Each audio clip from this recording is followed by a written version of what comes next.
I never thought the fields would feel so heavy. For 40 years, these acres of golden soybeans and corn had been my pride. The smell of soil after a rain, the steady hum of tractors in summer, the frost-kissed silence in winter. It was more than land. It was my life. My name is David Miller, 63 years old, widower, father of 2 grown kids who still treat me like an ATM. For years, I told myself I was keeping this place for them, just like my father had kept it for me. But lately, I've been asking a question I never thought I'd say out loud. What about me? The day I made my decision, I was standing on the porch, coffee in hand, watching the sun rise over the east field. My knees ached like hell, and my back wasn't far behind. I'd been working these fields since I was 18, and every joint in my body reminded me of it daily. My wife, Anna, had passed away 8 years ago. For a long time, the farm had been my way of holding on to her. She loved this place. But holding on had also turned into an excuse to keep things the same, to keep saying yes whenever our kids asked for help, to keep putting myself last. The latest request had come 2 nights ago. Josh, 32, called with his usual tone, half apologetic, half entitled. Dad, I need help with my mortgage this month. Business is slow. His business was a handyman gig he never fully committed to. Before I could answer, Lily chimed in on a 3-way call. And I'm a little short on my credit card payment, Dad. Just this once. I'd sighed, rubbed my eyes, and said what I always said. I'll see what I can do. But after hanging up, I stared at Anna's photo on the wall and felt a wave of exhaustion. When did I become the family bailout fund instead of the father? That morning, I called my friend Mark, a realtor. I'm thinking of selling, I said, the words foreign in my mouth. Selling? The farm? Yeah, all of it. There was a long silence, then a low whistle. You sure about this, Dave? Number. But I think it's time. That evening, I made dinner pot roast, mashed potatoes, green beans, the kind of meal Anna used to make when she wanted everyone at the table. I sent a message in the family group chat. Dinner at 6. Important.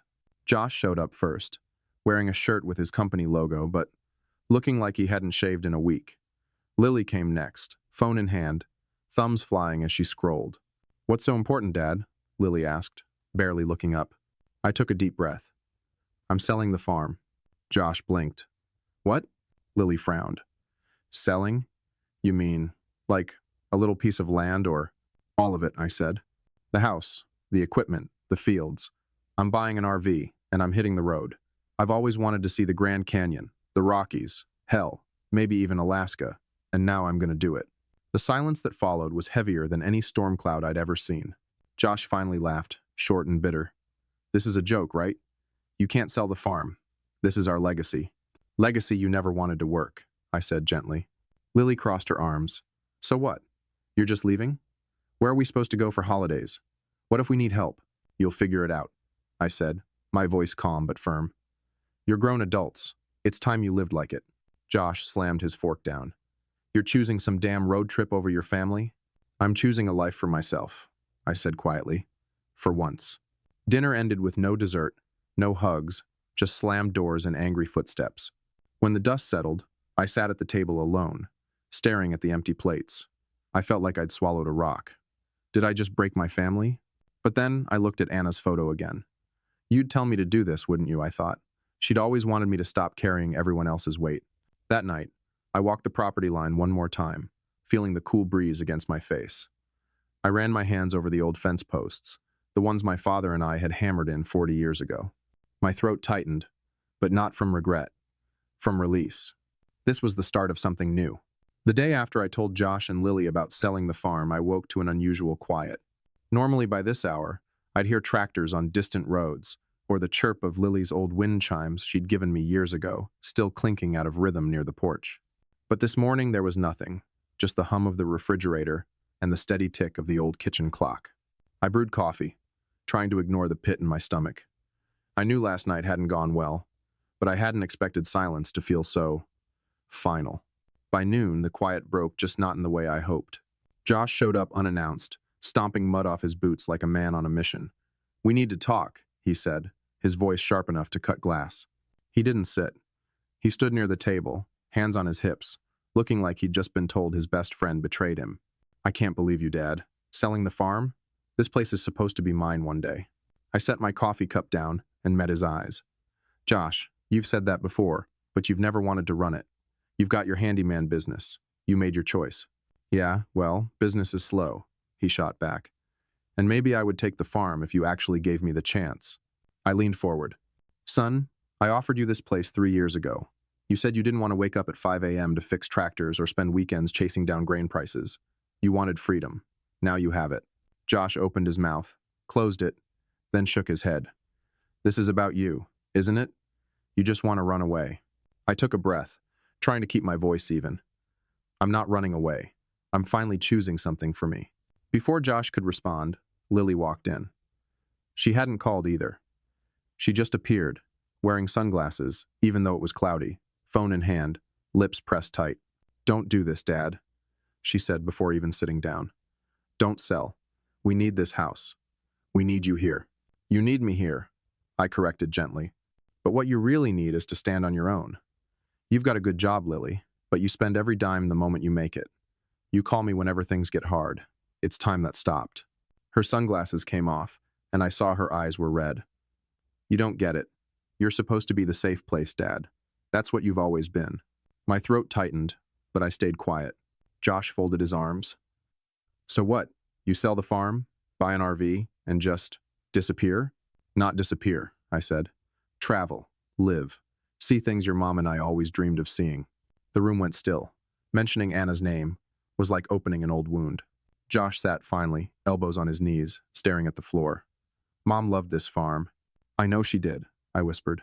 But she also loved seeing me happy, and right now, I'm not. I've been keeping this place running for you two, but you don't want it. You just want it there, a safety net. I can't be that anymore. The rest of the afternoon spiraled. Josh argued about legacy, about family tradition, about how no one sells land in this county unless they're bankrupt. Lily cried quietly, scrolling her phone between sniffles. I kept calm, repeating the same truth. I'm selling. I need this. Finally, Josh stood up, grabbed his coat, and muttered, You'll regret this. He stormed out, tires spitting gravel as he peeled down the driveway. Lily stayed behind a moment longer, her voice shaking. You're breaking this family, Dad. No, honey, I said softly. I'm saving it. You just don't see it yet.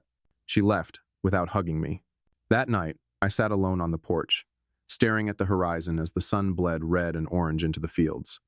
I thought about calling them, trying to patch things up, but I didn't. For once, I let the silence stay. 2 days passed before I heard from either of them again. It came in the form of a social media post. Josh had written, Imagine your dad selling your childhood home out from under you. Guess some people only care about themselves. Lily had shared it with 3 crying face emojis. My phone buzzed nonstop for the next hour. Cousins, neighbors, even an old friend from church messaged me. What's going on? You okay, Dave? Is it true? I ignored them all. That evening, Mark, my realtor friend, stopped by with paperwork. Dave, are you sure you want to push ahead? I know it's been rough with the kids. I stared at the signature line, then back at him. I'm sure. This isn't about pushing them away. It's about finally living my life. Mark nodded. Then we'll list it next week. The next morning, Lily showed up again. But this time she wasn't crying. She was furious. You've got everyone talking about us like we're some lazy kids who can't handle life without Daddy's farm, she snapped. I sighed. Lily, this isn't about embarrassing you. It's about me making a choice for once. Your choice affects us, she yelled. Yes, it does, I said calmly. And maybe that's what's needed. Maybe it's time you stopped relying on me and started relying on yourselves. Her eyes flashed with hurt. You're different, Dad. Cold. No, I said, voice quiet but firm. I'm tired. She left in silence, slamming the door so hard a picture fell from the hallway wall. I picked it up. It was one of Anna holding baby Lily. I traced Anna's smile with my thumb. I hope I'm doing this right, I whispered. That night, I couldn't sleep. I walked the property line again like I'd done hundreds of times before. But instead of feeling sadness, I felt something else, freedom creeping in. It was terrifying and exhilarating all at once. I knew the road ahead would be ugly. There would be more arguments, more slammed doors, maybe even a broken relationship or two. But I also knew something I hadn't admitted until now. This was the only way forward. The week after Lily stormed out of the house, the silence was almost unbearable. The kind of silence that presses against your chest, like heavy humidity before a thunderstorm. I thought selling the farm would give me peace. But peace doesn't come right away when your kids look at you like you're a stranger. It felt like every creak of the floorboards, every groan of the old barn was accusing me of betrayal. I reminded myself this is the only way they'll grow.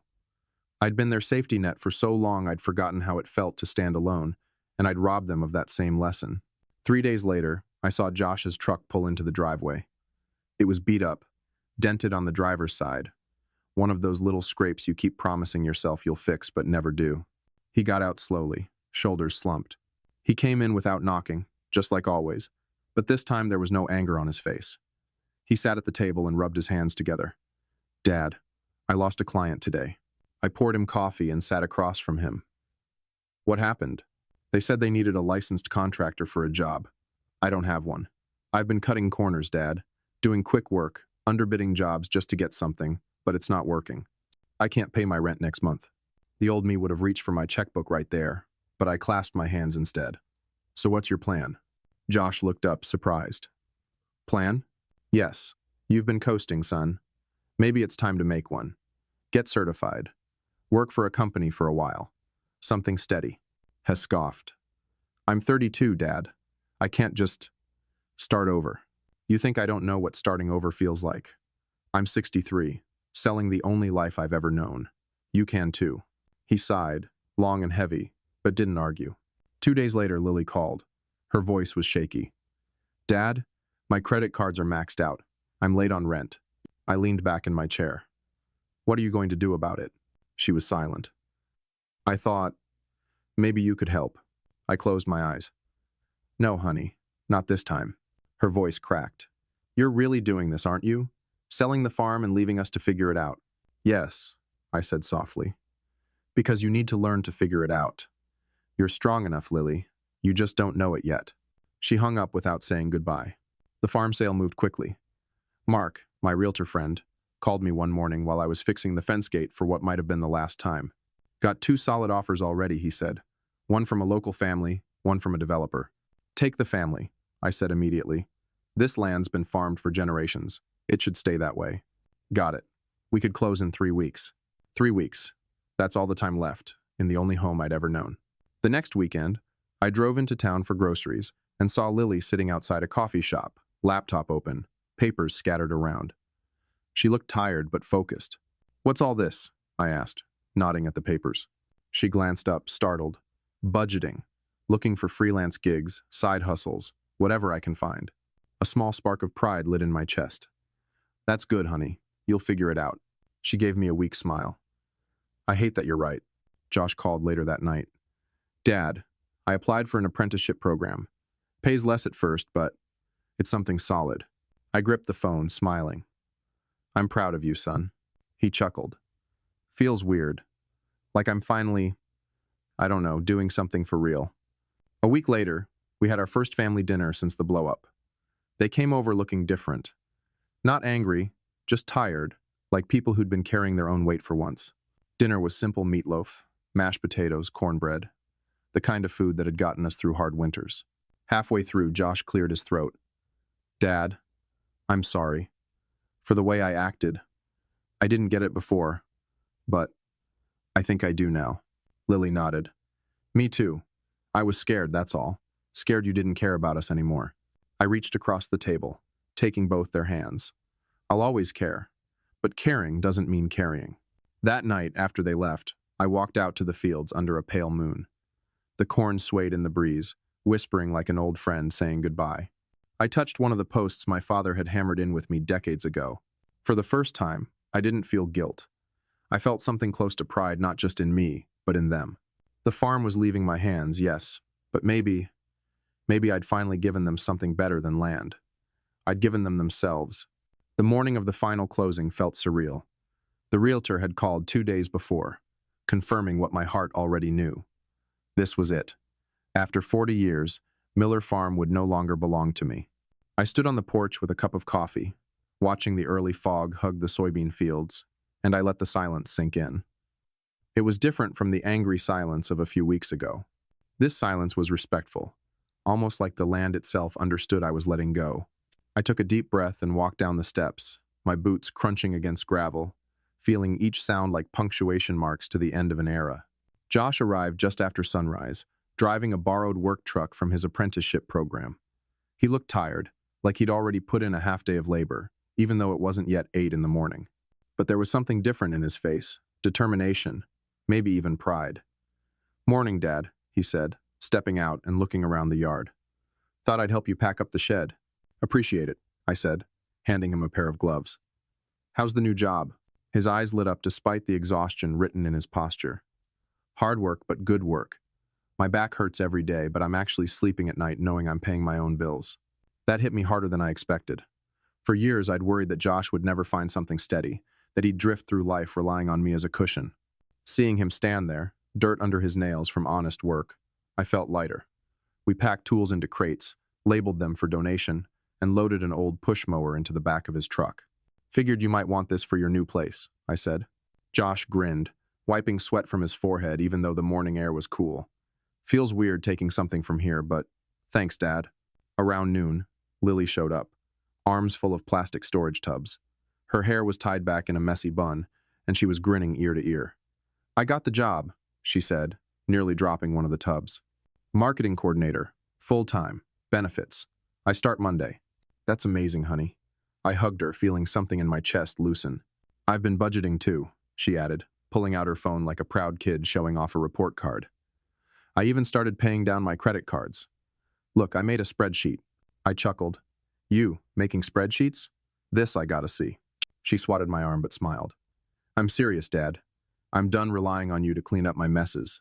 Hearing that almost broke me, not because it hurt, but because it healed something old and raw. That evening, instead of just watching me pack, they insisted on cooking dinner. Josh grilled steaks on the porch while Lily made a salad and roasted potatoes. We sat on the porch steps instead of at the big kitchen table, eating from paper plates, watching the sun sink behind the barn.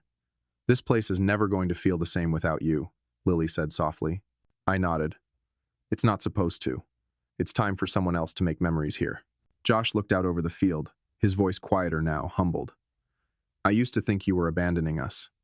But now I get it. You're showing us how to live, even when it's hard." I swallowed the lump in my throat. "That's all I ever wanted, for you two to know you can stand on your own." After dinner, I took one last walk around the property. The kids followed me quietly, neither of them scrolling through phones or filling the silence with nervous chatter.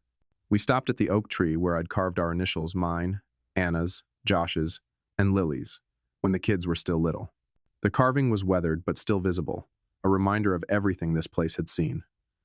I touched the trunk gently. "Your mom loved this tree." Josh nodded, tracing the old carving with his finger. "I remember her tying swings to that branch every summer." Lily squeezed my hand, her eyes shining in the fading light. "Do you think she'd be proud of us?" I smiled, eyes stinging.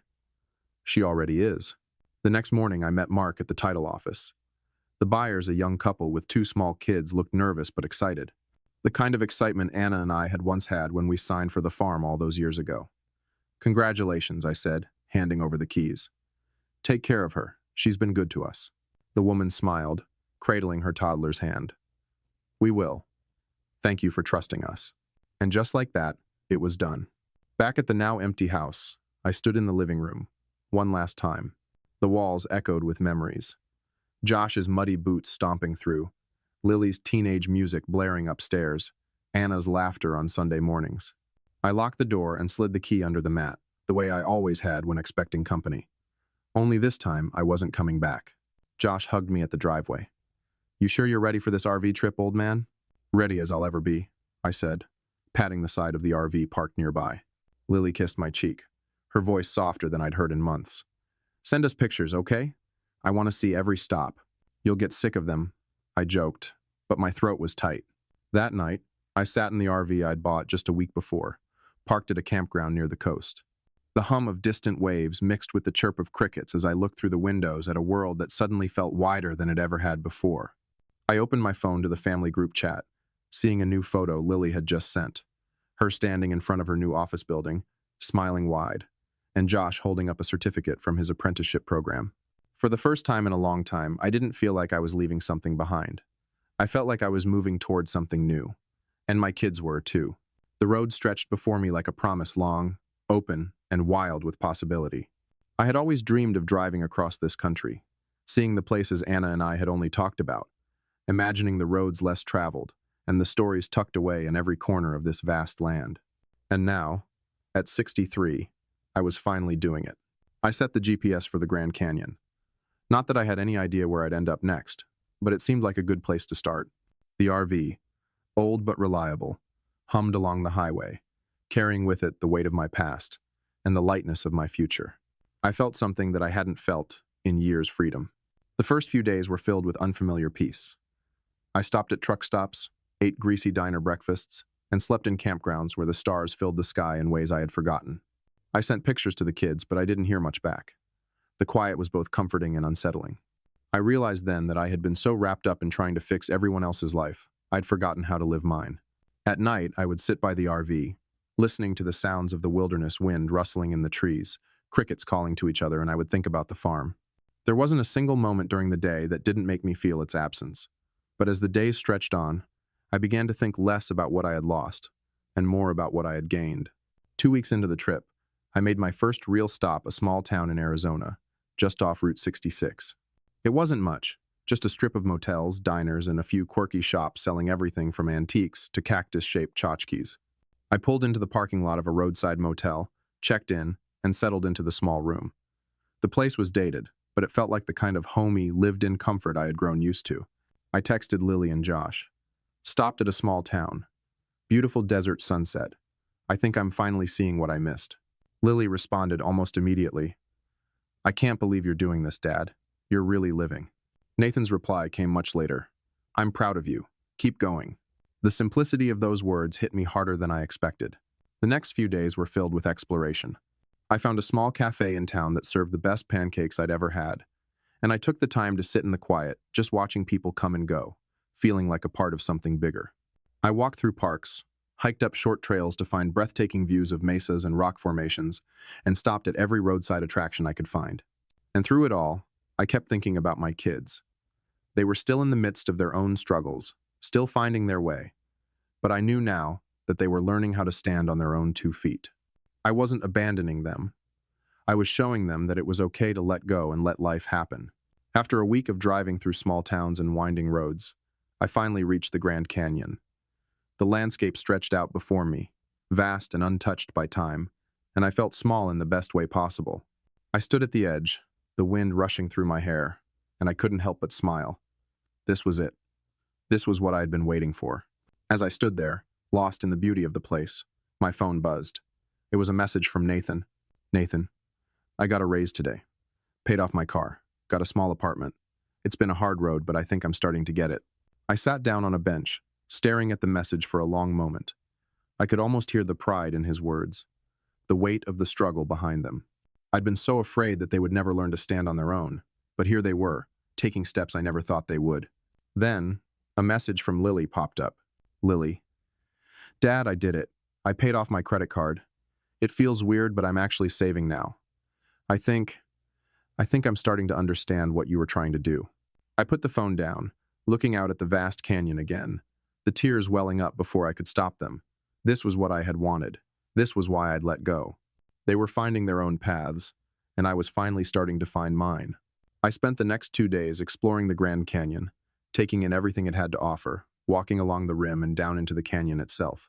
I stayed in a small lodge just outside the park, and when I woke up each morning, I felt a sense of peace I hadn't known in years. It wasn't the adventure of a lifetime. It wasn't about seeing everything or achieving some grand dream. It was simply about finding something bigger than myself and realizing that I was part of something more. The world was wide, and I was no longer tethered to just one piece of it. I stayed there for another week, soaking in the beauty of the place and thinking about what came next. Nathan and Lily had started to come into their own, and I knew that my decision, however difficult, had been the right one. I wasn't just teaching them to stand on their own. I was teaching myself the same thing. When I left the Grand Canyon, I didn't know where I was going next. But for the first time, I didn't feel the need to have a plan. I was just going. Maybe I'd see Yellowstone. Maybe I'd drive up the Pacific coast. I didn't know, and I didn't care. I just knew that I was no longer waiting for something to change. I was changing, and that was enough. The weeks blurred together after I left the Grand Canyon. I didn't have a fixed plan. I was on the road, moving from one town to another, letting the journey itself lead me. And for the first time in years, I didn't need to be in control. The vastness of the landscape around me made me feel small, but in the most comforting way. It reminded me of how much I still had to discover, not just about the world, but about myself. I drove north along Route 66, stopping at roadside motels and small diners. There was something beautiful about the simplicity of it all. Just me, the open road, and the endless sky above me. I had no deadlines, no commitments. For the first time in decades, I was truly living. One morning, I found myself in a tiny town, just outside Santa Fe. It was one of those places that felt like it had been forgotten by time. Old adobe buildings lined the main street, and the scent of chile roasting on an open fire wafted through the air. I pulled into a small cafe, one of those places that had handwritten menus on chalkboards and coffee cups that were a little too large to be practical. I sat down at the counter, ordered a coffee, and began reading through the journal I'd started back at the Grand Canyon. It was full of memories, reflections, and things I hadn't realized I needed to say to myself. As I sipped my coffee, I glanced up and saw a woman walk in tall, with gray hair pulled back into a ponytail, her face lined with age but not with wear. She ordered a coffee and sat down across from me. "Mind if I join you?" she asked, her voice warm but with a hint of hesitation. I smiled. "Of course." She took a seat, folding her hands on the table. "You're not from around here." "No," I replied. "Just passing through." "Same here," she said. "I come here every year, always in the fall. It's my escape from the chaos of city life." I nodded. "I get that. I'm doing something similar. Just driving, seeing where the road takes me." She studied me for a moment, as though sizing me up. Then she smiled softly. "You seem like a man who's finding himself." I chuckled. "It's a long process, but I'm getting there." Her eyes softened with understanding. "Sometimes, it's not about where you're going, but about realizing you've been stuck for too long." Her words hit me harder than I expected. Stuck. That's exactly how I'd felt for so long. Stuck in a routine, in a role I hadn't chosen for myself. I had been a father, a provider, a fixer, but I'd forgotten how to be David, the man I had been before all the responsibilities weighed me down. We talked for hours, exchanging stories about life, love, and the journeys we had taken. Her name was Grace, and she was in her 60s, a retired schoolteacher who had spent most of her life in Chicago. She had moved to Santa Fe after her husband passed away, finding solace in the quiet beauty of the Southwest. We laughed about the absurdity of life, how we always think we have more time than we really do. As the sun began to set, Grace stood up. "I'm heading back to the hotel. You should come. I've got some homemade cookies I've been baking for my neighbors." I raised an eyebrow. "Homemade cookies, huh? That's hard to resist." She smiled. "I'll take that as a yes." We spent the evening at her small adobe house, which was as charming and comforting as I had imagined. She made a simple dinner, and we ate while watching the sunset over the desert. The conversation turned to more personal matters: how I had raised my kids, how Grace had left her teaching career to care for her family, and how neither of us had ever really considered what we wanted, until we were left with nothing else to give. "I think I've spent my whole life being what others needed me to be," I said, staring into my glass of wine. "And now I'm just trying to figure out who I am without all of that." Grace nodded thoughtfully. "I think that's the hardest part. We live so long for everyone else, we forget to live for ourselves." That night, I fell asleep to the sound of the desert wind outside her window, a peaceful calm settling over me. For the first time in weeks, I didn't feel the weight of responsibility bearing down on my shoulders. I felt like I could breathe again. A few days later, I got a message from Lily. "Lily, Dad, I just wanted to say thank you for making me figure things out. I'm not where I want to be yet, but I'm getting there." I smiled, my heart swelling. She was learning to stand on her own, just like I had hoped. Then, another message came, in this one from Nathan. "Nathan, Dad, I'm taking the apprenticeship seriously. It's not easy, but I'm learning. Thanks for not giving up on me." I sat back, feeling a mix of pride and relief. They were standing on their own. They were becoming who they were meant to be. I stayed in Santa Fe for a week, getting to know Grace better. We took long walks around the city, visited local markets, and drank more coffee than I had in a decade. She was kind, compassionate, and full of wisdom. But she also understood the importance of independence. On my last night there, she asked me what was next. "You've had a chance to reset," she said. "Where do you go from here?" I thought about it for a moment. The road was still open to me, still vast with possibility. I didn't know where I would end up, but I knew one thing. I wasn't done living yet. I think I'll keep driving, I said. There's a lot I still need to see, a lot I still need to understand about myself. She smiled, a knowing look in her eyes. I think that's the best thing you can do. As I left Santa Fe the next morning, I felt a new kind of peace. I was no longer looking for something or running from anything. I was simply moving forward 1 mile at a time. The road stretched ahead, winding through the southwest desert and into new horizons. But this time, I wasn't just a passenger in my own life. I was the driver, with the wheel in my hands and the future unfolding with every turn. And for the first time in a long time, I felt like I was finally living for myself.